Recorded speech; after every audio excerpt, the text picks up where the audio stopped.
الكتاب من الله العزيز الحكيم ما خلقنا السماوات والأرض وما بينهما إلا بالحق وأجل مسمى والذين كفروا عما أنذروا معرضون.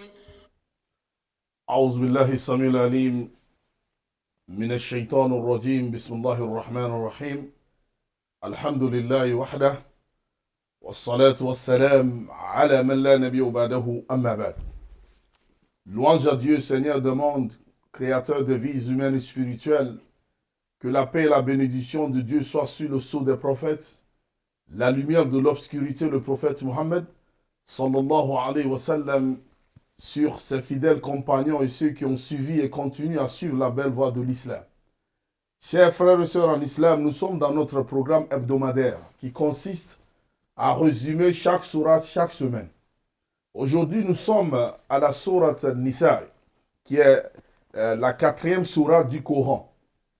Mais avant cela, notre rappel va à nos frères et sœurs, les pèlerins, que Allah subhanahu wa ta'ala fasse qu'ils arrivent à accomplir ce pilier fondamental de l'islam qui consiste à faire le hajj, que Allah subhanahu wa ta'ala accepte leur pèlerinage. Aujourd'hui, nous sommes au vendredi, le 21 jour de Zulqa'da 1447, qui correspond au 8 mai 2026. Aujourd'hui, nous allons parler de la sourate Nisa, qui littéralement veut dire les femmes. Nisa, ça veut dire les femmes. Cette sourate est composée de 176 ayats. Et c'est une sourate al-Madaniya. Nous avons dit qu'une sourate Madani, c'est une sourate qui a été révélée après l'hégire du prophète Mohammed sallallahu alayhi wa sallam de la Mecque à Médine. Ça veut dire que cette sourate a été révélée après le voyage, l'hégire du prophète sallallahu alayhi wa sallam de la Mecque à Médine. Et nous avons aussi donné les caractéristiques de la différence entre les surahs Madaniya et Makkiya. Les surahs Makkiya parlent généralement de la relation entre l'homme et son Seigneur, son Créateur, Allah subhanahu wa ta'ala. Et aussi du jugement dernier. Parce que Allah subhanahu wa ta'ala, dans certains versets, dans la majorité des versets, Allah subhanahu wa ta'ala dit Man kana yu'minu billah wal yawmil akhir. Donc ça veut dire que quand vous voyez les caractéristiques de ces surahs al-Madani, aussi tiennent en compte quand il parle de la relation avec notre Créateur qui est Allah subhanahu wa ta'ala, il parle aussi du jugement dernier. C'est pourquoi Allah subhanahu wa ta'ala nous dit, quelqu'un qui ne croit pas au jour du jugement dernier, ça veut dire qu'il ne croit pas en Allah. C'est pourquoi Allah nous demande dans un surat, Ya ayyuhal insan, ma garraka bi rabbika al-karim, alladhi khalakaka, fasawwaka, fahadalaka, fi ayyi surat ma sha'a rakabak, kalla bal tukadhibuna bid-din. C'est parce que vous avez nié le jour du jugement dernier, c'est pourquoi vous n'avez pas foi à Allah subhanahu wa ta'ala. Nous espérons que Allah subhanahu wa ta'ala nous donne cette foi ferme en son adoration et qu'il nous aide. La sourate Nisa qui veut dire les femmes. Vous voyez dans le Coran, il n'y a pas une sourate qui nous parle des hommes, rijal. Quelqu'un peut dire sourate al-insan, ça c'est général, les femmes et les gens. Mais Allah subhanahu wa ta'ala nous parle des femmes. Ceci déjà, c'est une preuve claire et palpable pour ceux-là qui disent que l'islam dénigre les femmes. Voilà une sourate qui porte le nom de nos mères, de nos sœurs et de nos femmes. Quand le prophète sallallahu alayhi wa sallam a fait l'hégire de la Mecque à Médine, il avait comme mission de créer une communauté islamique à Médine. Mais il fera face à certaines épreuves. Ces épreuves peuvent être décrites comme des épreuves internes et externes. Parce qu'il avait une mission. de créer une communauté islamique à Médine. Et au même moment, il doit faire face à l'attaque de l'ennemi extérieur, c'est-à-dire les gens de la Mecque, parce que jusqu'à présent, ils cherchent à éliminer tous les musulmans. Et maintenant, comment continuer sa mission prophétique qui consiste de prendre l'islam non pas dans la péninsule arabe de l'Arabie Saoudite, mais pour tout le monde entier. Parce que Allah subhanahu wa ta'ala nous a dit, le prophète sallallahu alayhi wa sallam, il a été envoyé pour toute l'humanité. وَمَا أَرْسَلْنَاكَ إِلَّا رَحْمَةً لِلْعَالَمِينَ. Nous ne t'avons pas envoyé à moins que tu ne sois une miséricorde pour toute l'humanité. Donc, vous voyez, il avait ces trois objectifs principaux devant lui, ces défis.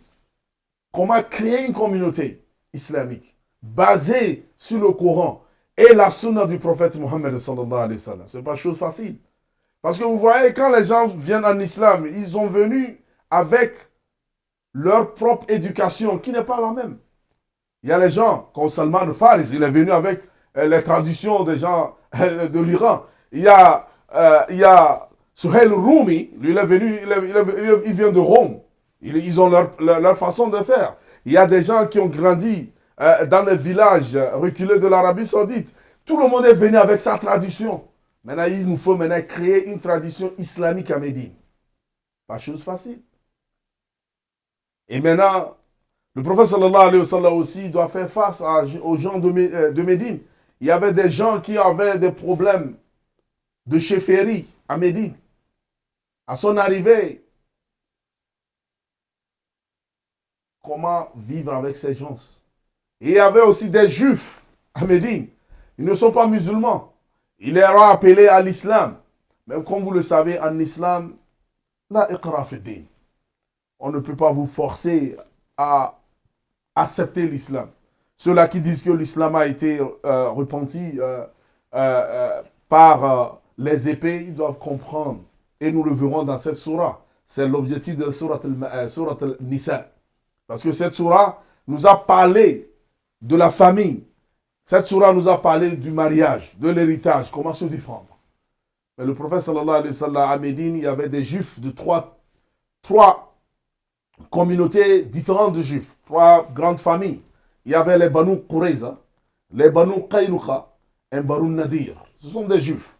Ils devaient maintenant créer une compréhension, ça veut dire une constitution de Médine où comment est-ce qu'ils peuvent vivre ensemble. Vous voyez, l'islam nous apprend, même ceux-là qui ne sont pas de notre religion, comment vivre ensemble. Et comme nous avons le même objectif, comment se défendre si l'ennemi extérieur venait. Parce qu'une communauté ne peut pas rester sans se défendre. Un pays ne peut pas rester sans l'armée pour défendre les frontières. Ceci nous apprend déjà que quand vous vivez dans une communauté où vous avez des différences de religion, il faut d'abord savoir la compréhension. Voyez, Allah subhanahu wa ta'ala nous a révélé dans Surat Al-Imran, dont nous avons fait mention la semaine passée, on appelait les gens du livre avec respect, les juifs et les chrétiens. قُلْ يَا أَهْلَ الْكِتَابِ تعالوا إلى كلمة سواء بيننا وبينكم ألا نعبد إلا الله ولا نشرك به شيئا.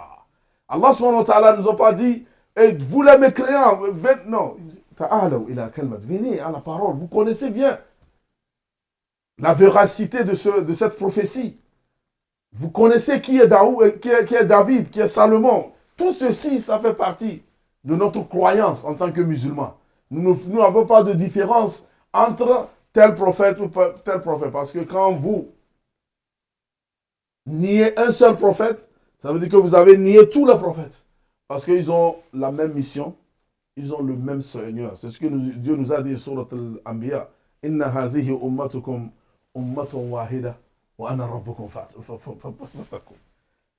Après avoir parlé de presque les grands prophètes, Allah dit Inna hazihi ummatukum.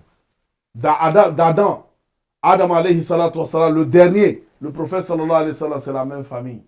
Ça veut dire que وَلَقَدْ بَعَثْنَا فِي كُلِّ أُمَّةٍ رَسُولًا An i'budullah wajtanibut taghut. Et cette sourate An-Nisa, commence par la mission, la première mission dont le prophète sallallahu alayhi wa sallam devait faire face. C'est comment construire une communauté.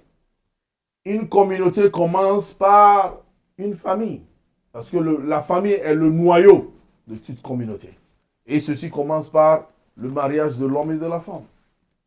Pourquoi Allah subhanahu wa ta'ala nous rappelle Ya ayyuhan nasu taqu rabbakum alladhi khalaqakum min nafsin wahida wa khalaqa minha zawjaha wa batha minhuma rijalan kathiran wa nisaa wattaqu Allah alladhi tas'aluna bihi wal arham.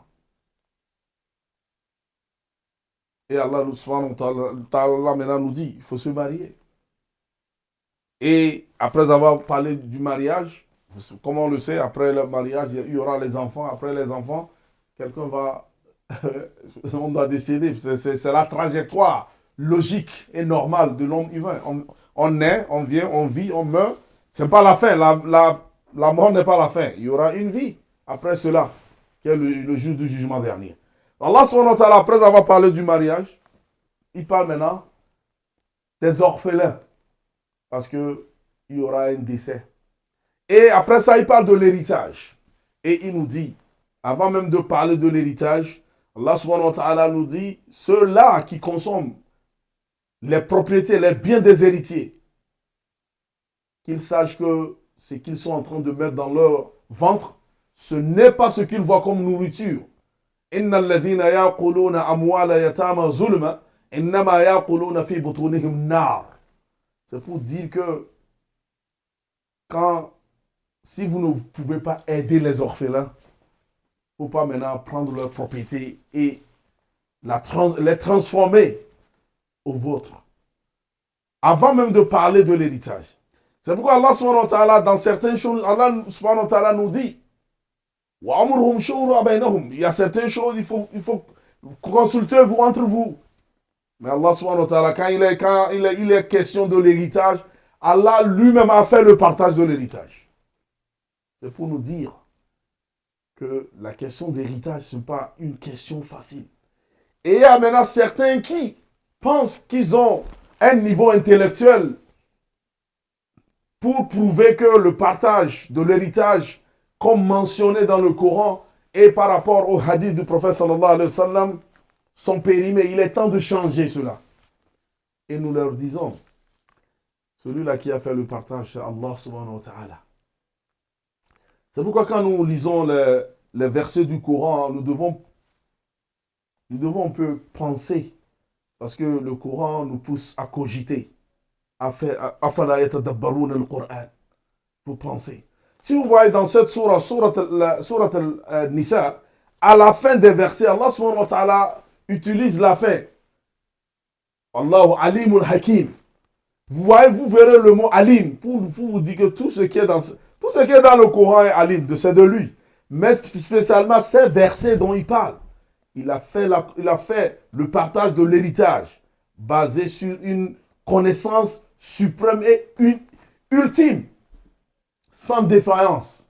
Si par exemple vous pensez que par rapport à votre logique qui est limitée dans le temps et l'espace compte tenu de votre niveau d'ignorance par rapport à la loi divine, pourquoi on dit que au niveau de l'héritage, on doit donner en islam à l'homme deux parts et à une fille une part. Vous voyez, vous êtes en train de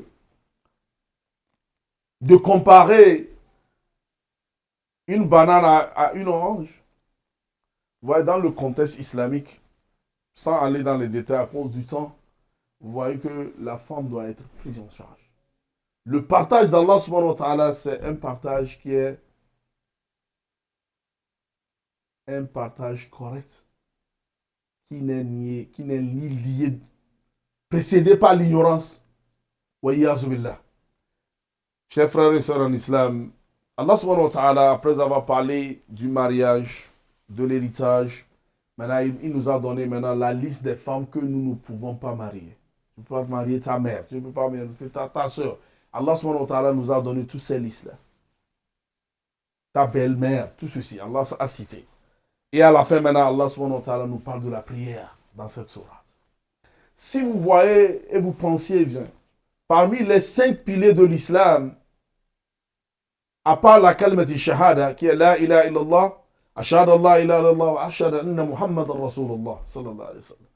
Pour ceux-là qui sont nés musulmans, ils n'ont même pas besoin de le faire parce qu'ils sont nés des parents musulmans. Si quelqu'un vient à l'islam, il fait cette déclaration qu'il introduit à l'islam. On appelle ça, ce sont les 4, parmi les 5 piliers de l'islam, c'est le premier pilier. Les 4 piliers restants, c'est la prière, la zakat, le jeûne et hajj. Ce sont les piliers de l'islam. Ce n'est pas tout l'islam. C'est les piliers. Et comme vous le savez, vous ne pouvez pas acheter un terrain, vous placez les piliers et vous dites que vous avez une maison. Ça, c'est un autre prêche. Certains pensent que je suis musulman, j'ai un nez musulman, je prie, c'est fini. Le reste, je peux faire ce que je veux. Ça veut dire que vous n'avez pas compris qu'est-ce que l'islam. Inna salati wa nuski wa mayaya wa mamati lillahi rabbil alamin. Voilà, quand nous voyons les 5 piliers de l'islam, à part la kalmati shahada, la prière, à part. La zakat, bien que la zakat soit un pilier de l'islam, si vous êtes pauvre, ce n'est pas une obligation pour vous. Et au contraire, il est obligatoire aux riches de vous donner la part de zakat. Vous voyez, c'est un pilier. Deuxièmement, le jeûne. Si au moment du jeûne, le jeûne arrive et vous êtes malade, vous ne pouvez pas jeûner. Bien que ceci soit un pilier de l'islam, Allah subhanahu wa ta'ala nous a donné la facilité. فَمَنْ كَانَ مِنْكُمْ مَرِيضًا أَوْ عَلَى سَفَرٍ فَإِدَّةٌ مِنْ أَيَّامٍ أُخَرٍ. Si il arrive que vous êtes au moment du mois de Ramadan, qui est un pilier de l'islam, vous êtes malade, Allah dit, il ne faut pas jeûner. Attendez quand vous serez en bonne santé. Ou vous êtes en voyage. Parce que le voyage, très difficile. Si vous choisissez, vous pouvez laisser. Le dernier pilier de l'islam, Hajj.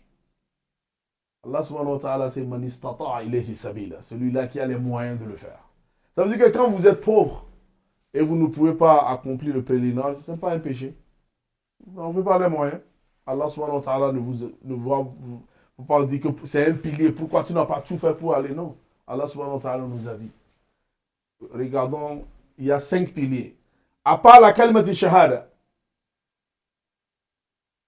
si ce n'est la prière qui reste, qu'est-ce qui nous reste de ces 5 piliers, chers frères et sœurs en islam, à part la kalmati shahada? C'est pourquoi le prophète sallallahu alayhi wa sallam, Allah subhanahu wa ta'ala a révélé le Coran, a donné les signes, les consignes de l'islam quand il était sur terre. Mais quand il était le temps de lui donner la prière, il a dit à Jibril alayhi salatu wa salam, ce que j'ai ordonné à mon esclave, vous voyez, il y a certaines choses, quand tu veux donner à quelqu'un, tu ne veux pas qu'il y ait un intermédiaire entre vous. Il dit, apporte-le pour que je lui donne la prière. Et comme vous le savez, la prière, c'était 50. Allah subhanahu wa ta'ala, dans sa miséricorde ultime, Allah Akbar, nous a fait 5. Maintenant, les 5 prières, nous n'arrivons pas même à les faire. Et quelle est la différence entre quelqu'un qui n'est pas musulman et quelqu'un qui a un non musulman et ne prie pas? Quelle est la différence? Il n'y a aucune différence. C'est pourquoi le prophète sallallahu alayhi wa sallam nous dit Al-Ahd, baynana wa bayna as-salah. Le signe, la différence entre un croyant et un mécréant, c'est la prière. Même si son nom c'est Mohammed, Youssouf, Aïcha, ça n'a pas de différence. La prière. Vous voyez, comme nous l'avons dit, quand le jeûne arrive, je suis malade, Allah dit, après le jeûne, tu peux payer. Allah, il a le temps de la prière. Tu nous as dit, avant de prier, il faut faire l'ablution. Oh Allah, je n'aime pas d'eau. Allah dit, il n'y a pas d'eau, sans problème, il faut faire tayammum. Oh Allah, je suis malade, je ne peux pas être debout. Allah, vous pouvez être debout, il faut t'asseoir et prier. Oh Allah, ma maladie est très sévère, je ne peux pas prier assis. Allah dit, vous pouvez prier quand vous êtes couché. Oh Allah, nous sommes au moment de la guerre. Qu'est-ce que nous devons faire? Allah dit, vous devez prier même si vous êtes en pleine guerre. Et Allah subhanahu wa ta'ala dans cette surah, il a décrit même un bataillon quand vous allez à la guerre. Comment diviser, comment est-ce que le général, l'imam, fait face, il conduit la prière et les autres continuent la guerre. Ça veut dire que la prière, chers frères et sœurs en islam, c'est le cerveau de notre dîme. Parce qu'à travers la prière, si elle est faite correctement, comme le prophète sallallahu alayhi wa sallam nous a dit, Sallu kama ra'aytumuni usalli. Priez comme vous m'avez vu prier. Si elle est faite proprement dit, elle nous éloignera des péchés. Inna as-salata tana 'anil fahsha'i wal munkar. Et si tout le monde arrive à accomplir la prière comme il le faut, individuellement, avec sa famille, وَهَمُرْ أَهْلَكَ بِالصَّلَاةِ وَاصْطَبِرْ إِلَيْهَا. Tout le monde le fait en famille. Vous voyez, Surat al-Maïda et Surat al-Nisa nous parle de la famille, le noyau de la société. Tout commence avec la famille. Chaque famille prie et on prie à la mosquée, tout le monde à la fois. Vous voyez, la communauté sera unie et l'amour entre eux sera très grand. Pourquoi? L'amour sera très grand. Pourquoi? Parce que tout le monde a confiance en Allah subhanahu wa ta'ala. Tout le monde connaît qui est Dieu. Et après la prière, maintenant, Allah subhanahu wa ta'ala nous parle de la préparation à la défense. Parce que le prophète sallallahu alayhi wa sallam, quand il est maintenant à Médine, il doit se préparer. Parce que les ennemis viendront. On ne peut pas rester, un pays ne peut pas rester comme ça avec ses frontières ouvertes. Il faut l'armée pour protéger votre limite territoriale. Et le prophète sallallahu alayhi wa sallam, qu'est-ce que ça veut dire? Ça nous dit que c'est un général. Sallallahu alayhi wa sallam. Ses compagnons, ce sont des militaires. Le prophète sallallahu alayhi wa sallam, un jour, il devait aller à une guerre. Il s'est préparé et Jibril alayhi salatu wa salam, les gens disaient, oh, peut-être l'ennemi est parti. Le prophète a dit qu'un prophète ne porte pas ses bâtons de guerre et retourne à la maison. Ils vont. Sallallahu alayhi wa sallam. C'est pour nous dire que l'islam nous prépare à être des actifs. Les compagnons du prophète sallallahu alayhi wa sallam, ou bien ils défendent l'islam avec l'épée contre l'ennemi, ou bien ils sont dans les marchés en train de faire des transactions, ou bien ils sont au champ, ou ils sont dans les activités, ils ne restent pas. Ou bien ils sont dans le courant, ils sont dans la mosquée, ils sont en train d'apprendre quelque chose. Un musulman n'est pas paresseux. Parce qu'ils savent. Abu Bakr Siddiq, radiallahu anhu, quand après la mort du prophète sallallahu alayhi wa sallam, quand il a été appointé comme le leader de cette umma, le lendemain, qu'est-ce qu'il a fait? C'est un commerçant. Il sortait pour aller à son commerce et Abu Bakr, Omar lui dit, tu vas où? Et il leur répond, je m'en vais chercher comment nourrir ma famille. Ça veut dire qu'ils connaissent Dieu que nous. Et c'est en ce moment que les musulmans sont entendus pour lui donner son salaire. Parce qu'il prend son temps pour s'occuper des affaires de la communauté. C'est pour nous dire que l'islam nous apprend des choses que si nous arrivons à les appliquer, nous aurons une belle vie sur cette terre. Et comme en communauté, il faut toujours un leader. Et ceci sera la fin de ce que nous présentons aujourd'hui par rapport à Surat al-Ma'idah. Le prophète sallallahu alayhi wa sallam, vraiment, c'est un leader sur tous les fronts. À la mosquée, c'est lui l'imam. Au champ de bataille, c'est lui le général. Un jour, à Médine, il y avait eu un bruit dans la nuit. Tout le monde avait peur de sortir. Et soudainement, les gens regardaient. Ils ont vu qu'il y avait un homme qui était revenu sur un cheval. Il leur disait, allez, la situation en contrôle. Et c'était qui? C'était le prophète Mohammed sallallahu alayhi wa sallam. C'est pour vous dire qu'il ne dormait pas. Un leader, c'est une responsabilité. Et c'est pourquoi Allah subhanahu wa ta'ala nous dit que pour avoir une société qui va réussir, un pays qui va se développer, il faut placer les gens qui sont qualifiés. Allah subhanahu wa ta'ala nous dit dans cette sourate al-Nisa, au verset 58 précisément, Inna Allah يأمركم أن تودوا الأمانات إلى أهلها وإذا حكمتم بين الناس أن تحكموا بالعدل إن الله نعم يعظكم به إن الله كان سميعا بصيرا. Et ce verset a été révélé au prophète sallallahu alayhi wa sallam quand il était à l'intérieur de la Kaaba. Qu'est-ce qui s'est passé? Vous voyez à l'ouverture de la Mecca, qu'on appelle Fatul Mecca, la comtesse de Mecca, le prophète sallallahu alayhi wa sallam, quand il est arrivé à la Mecque, les gens couraient parce qu'ils savaient qu'aujourd'hui c'est fini. وَقُلْ جَاءَ الْحَقُّ وَزَعَقَ الْبَاطِلَ إِنَّ الْبَاطِلَ كَانَ زَهُوقًا. Allah subhanahu wa ta'ala lui a donné l'autorité à la Mecque. Il pouvait faire ce qu'il voulait, mais il leur dit que allez-y, je vous ai pardonné. Allahu Akbar. Ça, c'est ça un leader. Un leader, il pardonne. Khuzul af, wa amr bil urf, wa arid anil jahilin. Le prophète sallallahu alayhi wa sallam dit maintenant, il va aller à la Mecque, il doit maintenant, comme on le sait, dans la Kaaba, dans le temps, il y avait 360 fétiches, idoles, à l'intérieur de la Kaaba. Ça, c'est l'équivalent du nombre de jours de l'année. 360 jours, 360 idoles, fétiches dans la Kaaba. Il fallait maintenant ouvrir les portes de la Kaaba et nettoyer.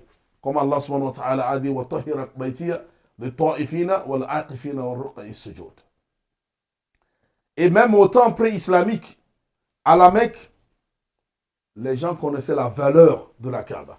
C'est pourquoi les gens de la Mecque sont divisés, ils se sont divisés entre eux la responsabilité de prendre en charge la maison d'Allah subhanahu wa ta'ala. Parce que Allah dit wa baytiya. Dieu dit ma maison, la maison d'Allah subhanahu wa ta'ala. Il y avait certains qui aidaient ceux-là qui viennent avec l'eau. Il y avait certains qui faisaient des entretiens. Il y avait une famille, c'est elle qui détient la clé. Et c'est la famille du compagnon Ousmane bin Talha. Il fait partie de la famille de Bani Shayba. Il avait la clé en main. Il tremblait parce qu'il sait que l'autorité maintenant c'est dans la main du prophète sallallahu alayhi wa sallam. Il pouvait lui faire tout ce qu'il voulait. Il est arrivé, il tremblait, il dit Ya Muhammad, parce qu'en ce moment, sallallahu alayhi wa sallam, parce qu'en ce moment il n'est pas musulman. Il dit Ya Muhammad, vous voyez cette clé que je veux vous remettre. C'est amana. C'est une responsabilité. J'ai hérité de cette clé de la Kaaba de nos grands-grands-parents. C'est une amana. Je vais te remettre. Après avoir, il faut me remettre la clé.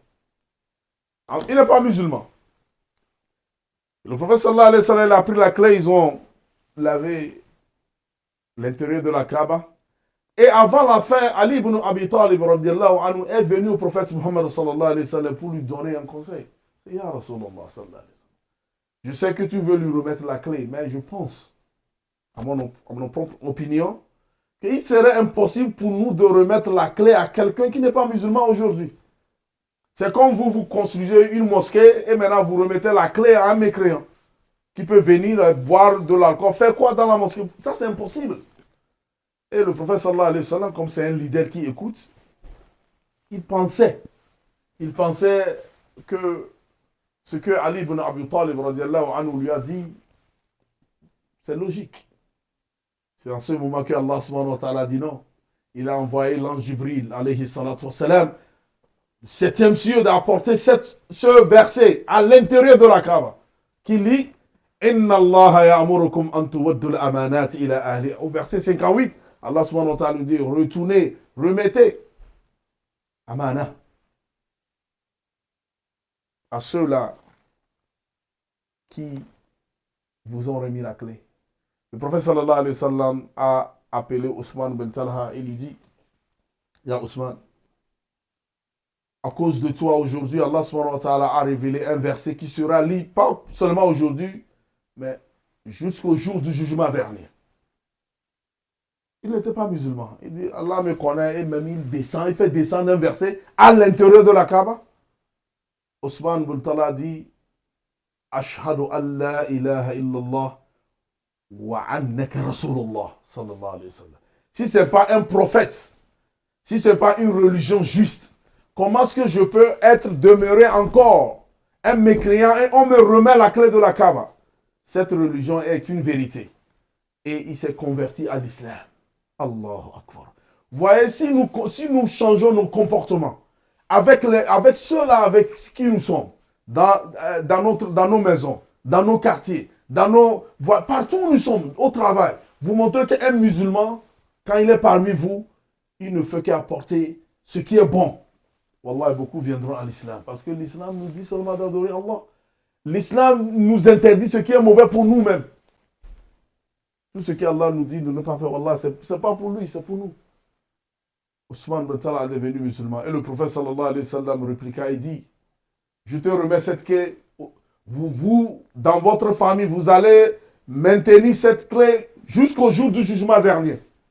Personne ne vous retirera cette clé à moins que ce sera un tyran, à moins que ce sera un roi qui est zalim.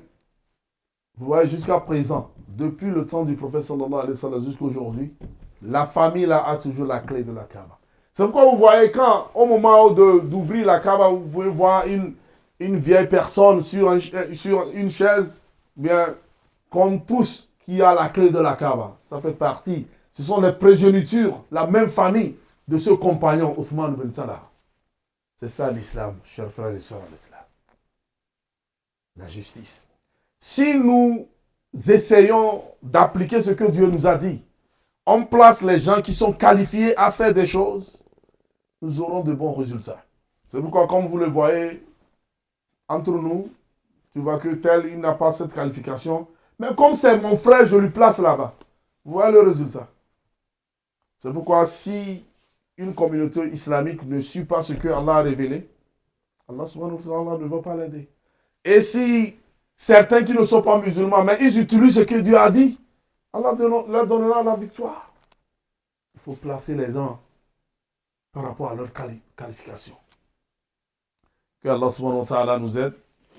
Et ce programme, comme nous l'avons dit et nous allons continuer à le répéter, l'objectif de ce programme, c'est de parler des points principaux et généraux dans chaque sourate.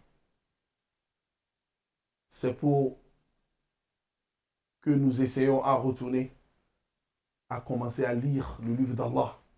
Parce qu'Allah subhanahu wa ta'ala nous a aidés en préservant le Coran pour nous. Que Allah subhanahu wa ta'ala nous aide. ربنا آتنا في الدنيا حسنة وفي الآخرة حسنة وقنا عذاب النار سبحان ربك رب العزة عما يصفون والسلام على المرسلين والحمد لله رب العالمين. قل رأيتم ما تدعون من دون الله أروني ماذا خلقوا من الأرض أم لهم شرك في السماوات ائتوني بكتاب من قبل هذا أو أثارة من علم إن كنتم صادقين ومن ضل ممن يدعو